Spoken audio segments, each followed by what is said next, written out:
Sí, hay moral, porque el padre se da cuenta que su estilo de vida no está bien. No les cambia. Sí, eso no puede cambiar en algún momento. Sí. Sí. Hay una Amén. pregunta, porque yo tengo pregunta a Jaime. Si quieres se acerca Porque es para que escuchen y que escuchen. Agradecemos esa reflexión, porque realmente nos da enseñanza clara, ¿verdad?, de que nosotros tenemos que tener esas virtudes, Sí, esas virtudes que están en estas 7 iglesias. sí, estoy escuchando bien. Retomar esas virtudes, ¿verdad?, de cómo tener el tiempo para la lectura, para la oración, y de esa forma nuestros pensamientos van a ser virtuosos y van a ser consecuentes, y que nos lleva bien para nosotros y para los demás.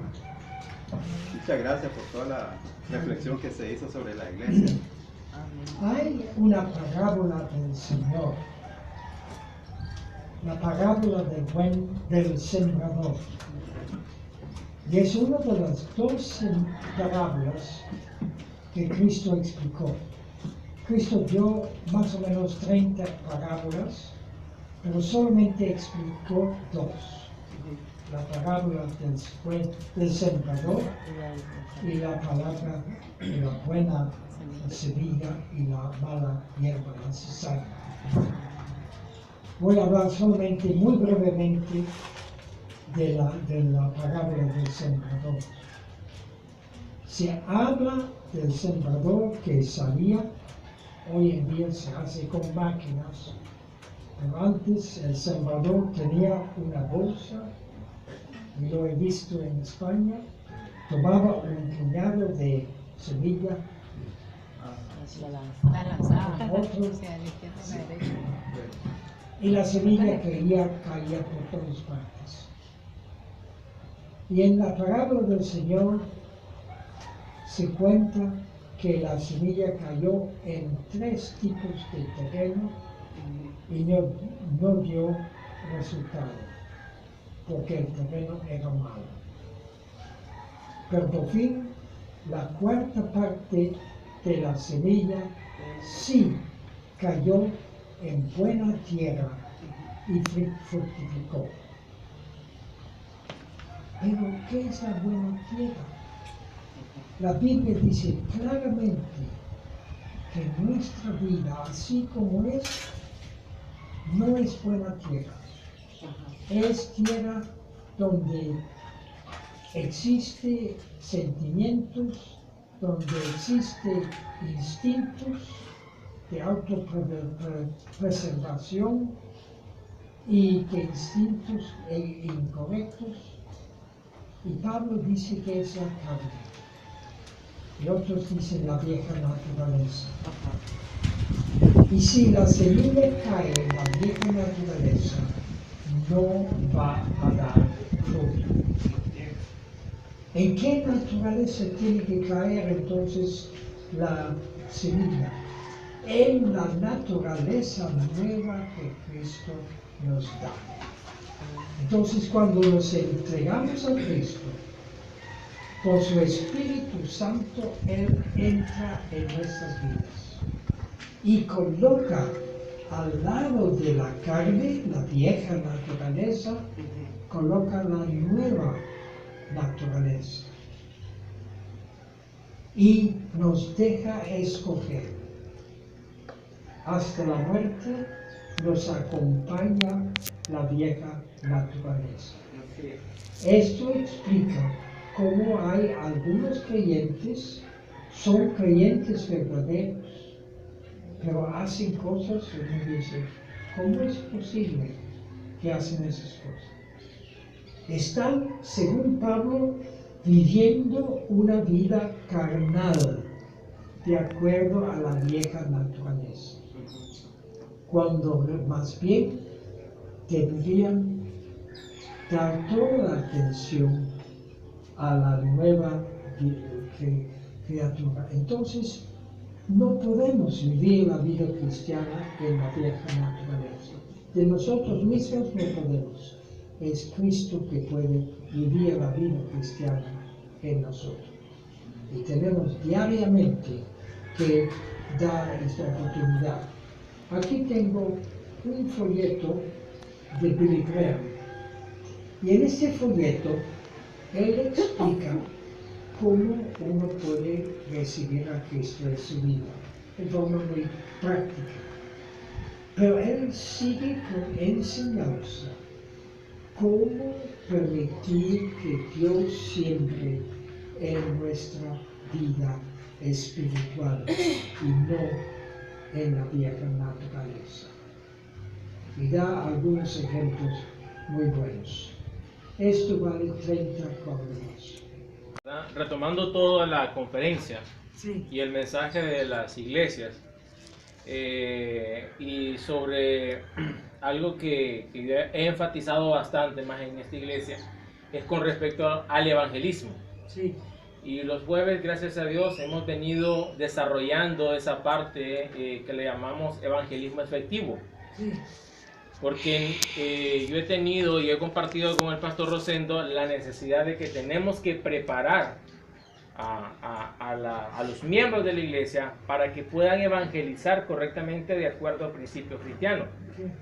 Mi pregunta es, ¿qué técnicas o qué debemos hacer para motivar a nuestros mismos miembros a que puedan conocer estas técnicas y poder ir a evangelizar y hacer un evangelismo efectivo? Si uno realmente entrega su vida a Cristo, encuentra un gran tesoro. Y el instinto de un creyente verdadero es de compartir este tesoro con otras personas.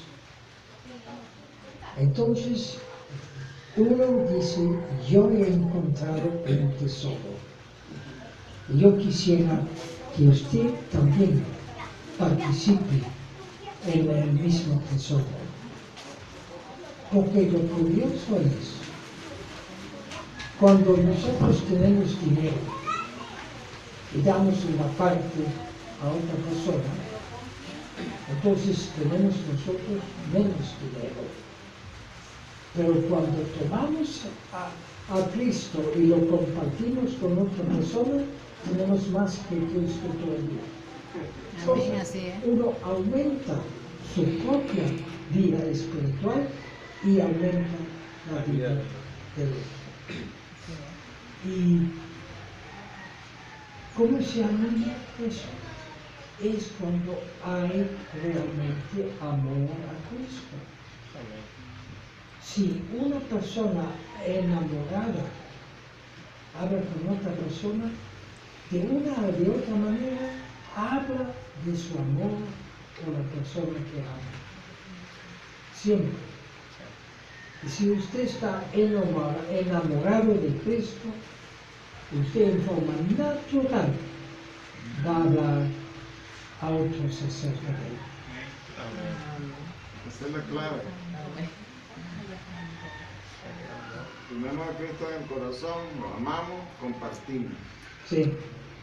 Entonces la falta de evangelización es en el fondo una falta de amor a Cristo. Pero yo solamente quiero felicitarlo por el enfoque de que la prosperidad de la iglesia en general, no es tener grandes templos, que los necesitamos, pero no es señal de una iglesia Sana. sana. ¿Ya? No es señal. Aquí estamos debajo de este ranchito, lo llamamos aquí Bajarete. Y eso no quiere decir que la iglesia no es sana, porque esta no es señal, la casa no es la señal. Digo esto porque hay muchos que dicen, no, voy a tal iglesia a Osana, porque el templo es lujoso. Voy a otra iglesia aquí, de otras denominaciones, porque tienen grandes templos. Si uno quiere tomar parte del éxito, Eso es parte de la cultura del mundo. Todo se afilia a un exitoso. Sí. Tenemos en Costa Rica un futbolista muy conocido, Kelvin Navas, que juega por Real Madrid. Y cuando él llega de visita a Costa Rica, todos quieren estar con él. ¿Por qué? Porque es el hombre exitoso. Entonces todos quieren estar con una iglesia exitosa, con grandes templos, mucha gente y todo eso. Nadie quiere estar en una iglesia pequeña. Pero yo he notado que las iglesias pequeñas muchas veces tienen mucho más riqueza espiritual que las iglesias grandes. Yo lo noto por las personas que vienen al centro pastoral y a veces me hablan pestes de las cosas que están pasando en sus iglesias.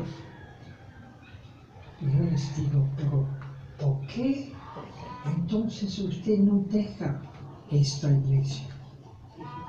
Y sabe, después de trabajar por 3 días con una persona que me contestó, don Juan, usted tiene razón, pero yo me metí en una iglesia para que nadie supiera de mi vida personal y nadie me hablara al respecto. Yo tengo un gran miedo que si voy a una iglesia pequeña, de que me van a hablar de mi vida personal. Yo he dicho, pero en una iglesia por fin usted va a aprender. Vaya. Amén.